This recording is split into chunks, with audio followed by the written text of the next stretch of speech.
আমার তো যুগ বিয়োগ মিলে না। যে উম্মতকে দাড়ি দিলেন জান্নাতের জন্য, ও শেভ করে কি করে? যে উম্মতকে দাড়ি দিলেন জান্নাতে যাওয়ার জন্য, কি রাগ হয়ে গেলেন? প্রমাণ দিতেছি। মুহাদ্দিসে জামান মারা গেছে, স্বপ্নে দেখার পরে জিজ্ঞাসা করছে কি হইল অবস্থা, ব্যবহার কিরকম হইলো? তা হাসতেছে আর বলতেছে দাড়ি দেখায় জান্নাতে চলে গেছে। দাড়ি দেখায় জান্নাত।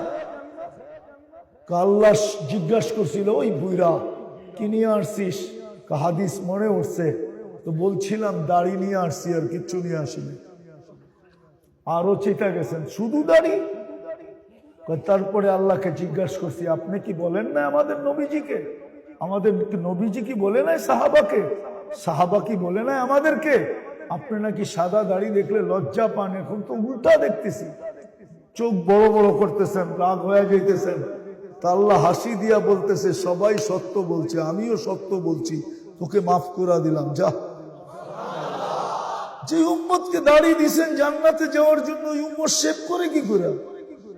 আপনি যুগ বিয়োগ আমাকে মিলায়া দেন। যে মদিনা মুনাব্বারা গেল, ও দাড়ি ছাড়া গেল কি করে? বলেন না, কি করে গেল দাড়ি ছাড়া? ওর কি একটু দিলে লাগে নাই যে আমি তো রওজার সামনে দাঁড়াইলে নবীজি আমাকে দেখবে, সালাম দিলে জবাব দিবে। যদি আমার দাড়ি না দেখা মুখ ফিরে আনে তো আমি কি করব? আর সত্য তো এটাই, রওজার উপরে আয়াত লেখা আছে, ওয়ালাউ আন্নাহুম ইয যালামু আনফুসাহুম সুম্মা জাউকা ওয়াস্তাগফিরুল্লাহ ওয়াস্তাগফারা লাহুর রাসূল লাওয়াজাদুল্লাহ তাওয়াবার রহিমা। আল্লাহ তো বলে, বন্ধু উম্মত গুনাহ করতে করতে যদি কোনো পর্বে লজ্জিত হইল আর আপনার কাছে আসলো আর আমার কাছে মাপ চাইলো, তা আমি ওর দিকে তাকাবো না, আমি আপনার দিকে তাকাবো। আপনি পক্ষে না বিরুদ্ধে? আপনি যদি পক্ষে হন, আমি গুনাহ মাফ করে দিব, তাকায় দেখবো না কতগুলা করলো। ও দাড়ি ছাড়া যায় কি করে? হজের থেকে আইসা দাড়ি শেভ করে কি করে?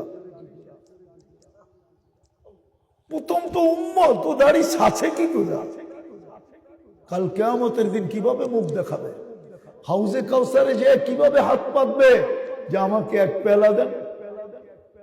নবীজি যদি বলে তুই দাড়ি রাখিস না, আমার সুন্নতকে তুই, আমার আদর্শকে তুই ডেলি সকালবেলা উঠে শেভ করছ, সর এখান থেকে, কি করবেন? রাগ হয়ে গেলে?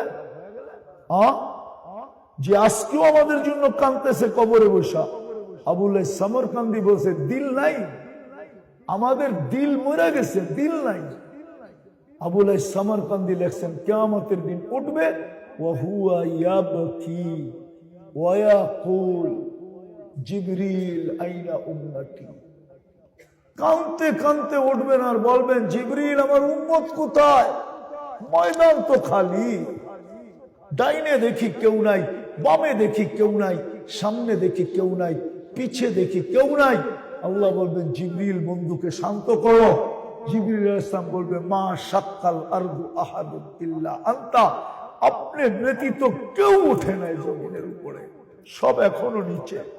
না নবী, না রাসূল, না কোনো উম্মত, না আপনার উম্মত।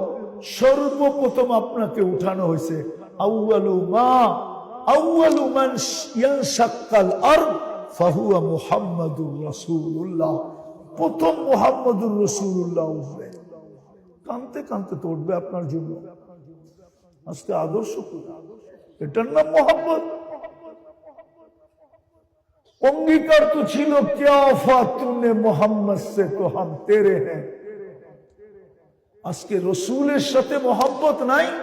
আমার জীবনের কাহিনী শোনাবো আপনাদেরকে? আরে শোনাবো।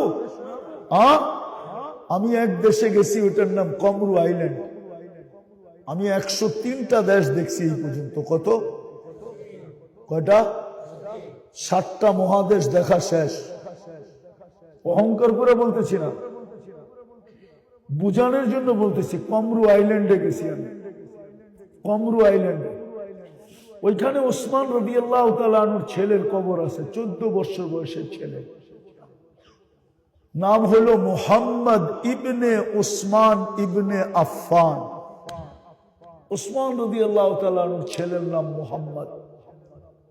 বিলকুল আরব সাগরের ইন্ডিয়ান ভারত মহাসাগরের বিলকুল পারে কবর দেওয়া, পারে। বৎসরে একবার পানি উঁচা হয় আর এই কবরে আইসা টাচ করে, টাচ বোঝেন তো, ঢেউ আইসা ছোঁয়। আমি জিজ্ঞাসা করছি এরকম কেন হয় একবার, বলে জানি না। তো আমি বলতেছিলাম যে কিতাবি কথা না, আমার তাখাইয়ুল ধারণা, ভারত মহাসাগর মদিনা মুনাব্বরায় যায় চুমা খাওয়ার ক্ষমতা রাখে না। কেননা ভারত মহাসাগরের পরে আরব সাগর, তারপরে জিদ্দা, জিদ্দার থেকে মদিনা মুনাব্বরা 420 কিলোমিটার। ওইখানে যায় চুমা খাবে কিভাবে? মনে হয় ভারত মহাসাগর আল্লাহকে বলছে কানে কানে যে আল্লাহ, মদিনা মুনাব্বরায় যায় এত বন্ধুর, তোমার বন্ধুর রওজায় থারে আমার চুমা খাওয়ার ক্ষমতা নাই, কিন্তু আমার পদদেশে তো এক মুহাম্মদ শুয়ে আছে। সম্পর্ক তো মুহাম্মদুর রাসূলুল্লাহর সাথে, জিন নুরাইনের সাথে অনুমতি দেন না এই মুহাম্মদের কবরে চুমা খায়া ওই মুহাম্মদুর রাসূলুল্লাহর কবরে চুমা খাওয়ার স্বাদ মিটাইতে চাই। আল্লাহ মনে হয় অনুমতি দিয়া দিয়েছেন। আজকে তো রসুলের সাথে শুধু মুখে বলি মোহাব্বত, আসলে বাস্তব আমরা মোহাব্বত করি না। যদি করতাম